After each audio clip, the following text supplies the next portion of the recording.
All right, let's kick off another deep dive. Yeah.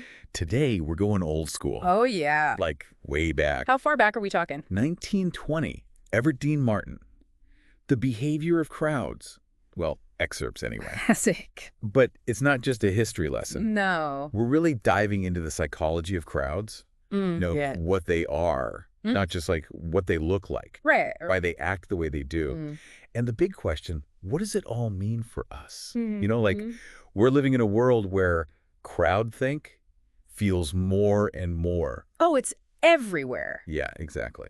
So how do we navigate that? Well, you picked a good source, that's for sure. Oh, yeah. This book, it was huge back then. Groundbreaking.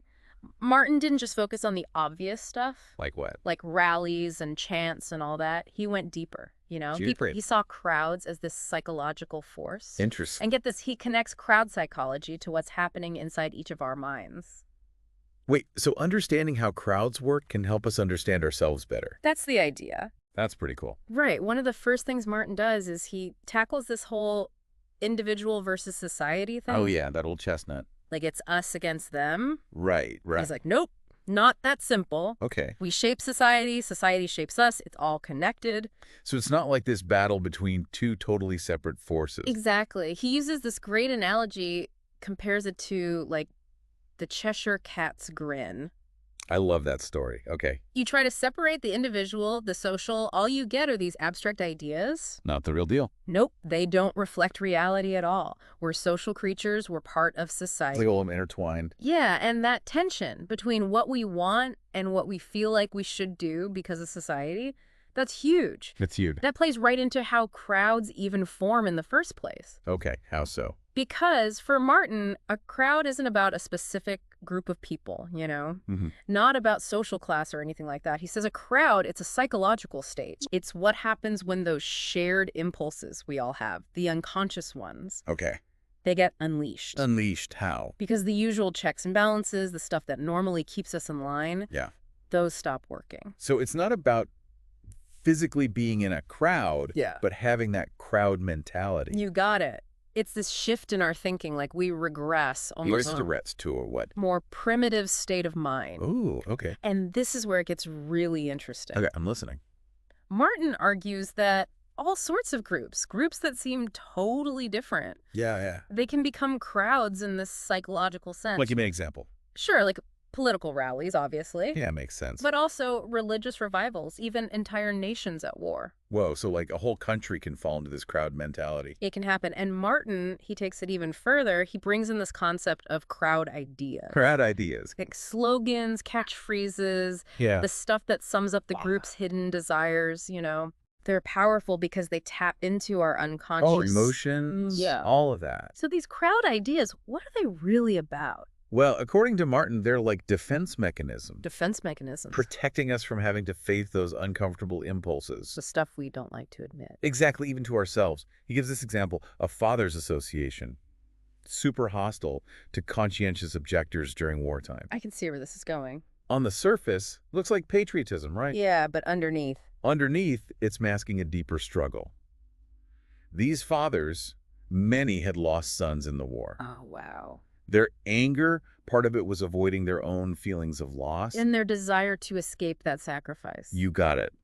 By projecting that anger onto the conscientious objectors, they could keep this image of themselves. Strong, patriotic. Classic defense mechanism, Blame someone else so you don't face your own inner demons. It's easier that way. It is.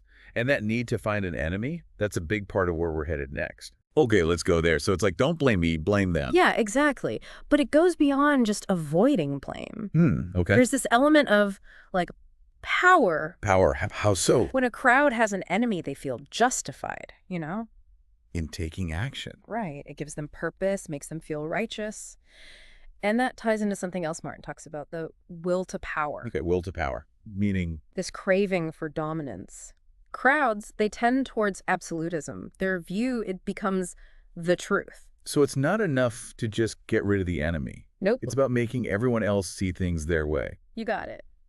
Which, I guess, that's where the conformity thing comes in. It makes sense. Yeah. If everyone's thinking the same? No need for an enemy. Right. The crowd mind, it can't handle differences. Individuality. Exactly. Independent thinking wants everyone marching in line. You get those weird campaigns trying to force everyone to behave the same way. Like what? Like, I don't know, that whole anti-Sunday movies thing. Oh, yeah. Always seems so strange to me. It is strange. This idea that going to the movies on a Sunday is like a threat to morality. A threat to the nation. It's a Sunday. But it's a perfect example of how crowds, they use these abstract principles. Like protecting the Sabbath. To justify controlling people. And it's not even about the rule itself. It's about the control underneath. The need for everyone to be the same. Yeah. Have you ever felt that pressure? To conform. Oh, absolutely. Even when you don't really agree. It's like you're with us or you're against us. Exactly. And it makes me think about what you said earlier about a whole nation falling into that crowd mentality. Scary stuff. Because if everyone's just following the crowd blindly... Where's the individual liberty? Right. Where's the responsible government? That's exactly what worried Martin. He was a big believer in democracy. Okay. But he saw crowd thinking as this huge threat. A threat to democracy. Yeah, worried it could turn into mob rule so easily. Which is why he was so big on education. Oh, yeah. Saw it as this way to break free from the crowd's grip. But not just any education. Right, he was specific about that. A truly humanistic education, that's what he advocated for. Okay, what does that even mean? Cultivating critical thinking, being able to direct yourself, make judgments on your own. Not just absorbing facts? Right, it's about learning how to think. So how do you actually teach someone that? How to think critically? Well, Martin, he doesn't give us a step-by-step guide, but he gives us some clues. He talks about this psychiatrist, really interesting guy. Okay. This psychiatrist believed that re-education, that was key to treating certain mental disorders. What kind of disorders? The ones caused by, you guessed it, conformity and repression. Interesting.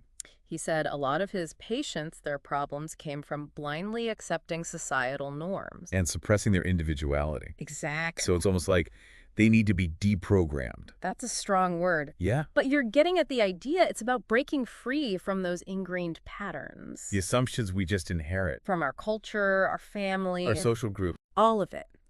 And this psychiatrist, the way he went about it, he focused on self-reflection, critical analysis, open discussion. That's intense. He wanted his patients to question everything. Your status quo. Yeah, to develop their own judgment. But it wasn't just intellectual. So there was an emotional component. Absolutely. It was about fostering emotional intelligence, being self-aware, understanding your own emotions. So he was trying to help them build a stronger sense of self. A foundation to resist the pull of the crowd. But isn't that a bit idealistic?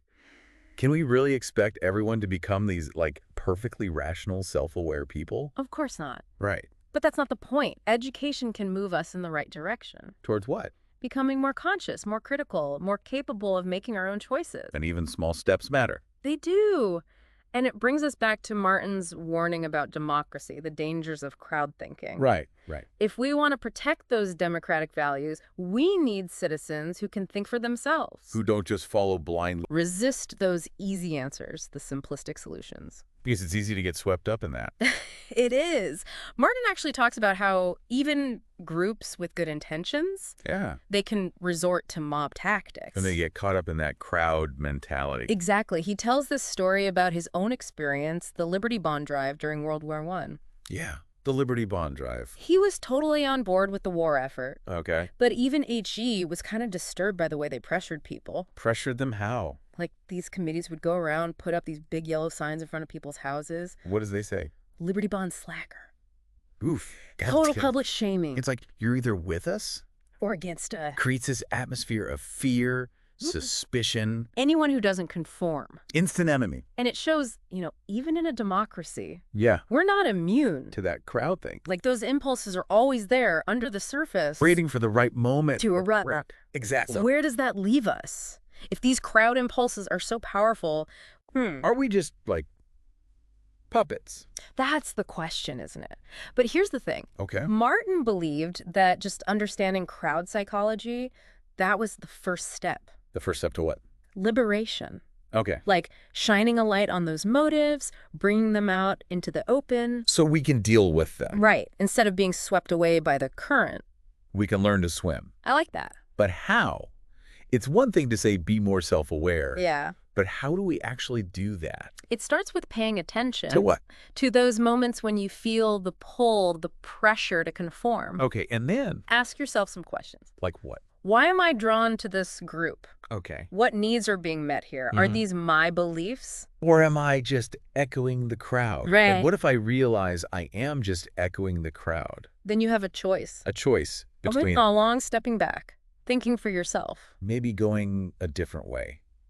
It's not always easy, I- but the more you practice that critical thinking, Yeah. the stronger you get. It's like a muscle. The more you use it The more resilient you become. to those pressures. Exactly. So it's about building that inner strength, being able to stand on your own 2 feet. even when everyone else is, like, swaying in a different direction. But is that realistic? Can we actually break free from those unconscious forces? Especially in a world where it feels like everyone's just following the crowd.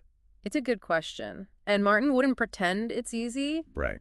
but he really believed in education. True education. Not just memorizing facts and stuff. No, the kind that cultivates critical thinking, self-awareness, courage to challenge things. So it's not just about changing the system. It's about changing ourselves. Becoming more conscious, more critical, more capable of thinking independently. Yeah, it's a lifelong process, you know? Think about all those revolutions in history. The ones that promised a new world, Freedom from oppression. but they often just end up with a new crowd in power. Same old rhetoric. New bosses, same game. How does that happen? Yeah, why? If they were fighting for freedom, Martin would say it's because they never addressed the underlying psychology. the crowd psychology, Still operating from that same place of unconscious desires. the need to dominate, to control, They're fighting the symptoms. but not the disease. That's why he saw education as the antidote, not just changing the system. About changing ourselves, Becoming more aware, Very cool. capable of independent thought. breaking free from those cycles Yeah, to keep repeating. throughout history. Yeah. So, to bring this all back to you, the listener, Okay. if crowds are driven by those unconscious motives, Yeah. can you become aware of them within yourself? It's worth asking. Can you make more conscious choices about how you participate, how you engage with groups? Mm. Can you spot those crowd ideas, the slogans, and resist their pull? It's a challenge, but It's a challenge worth taking on. our freedom depends on it. That's a powerful thought. Thank you for joining us on this deep dive into Everdeen Msrtin's The Behavior of Crowds. Hopefully it's given you something to think about, maybe even some tools to navigate this crazy world.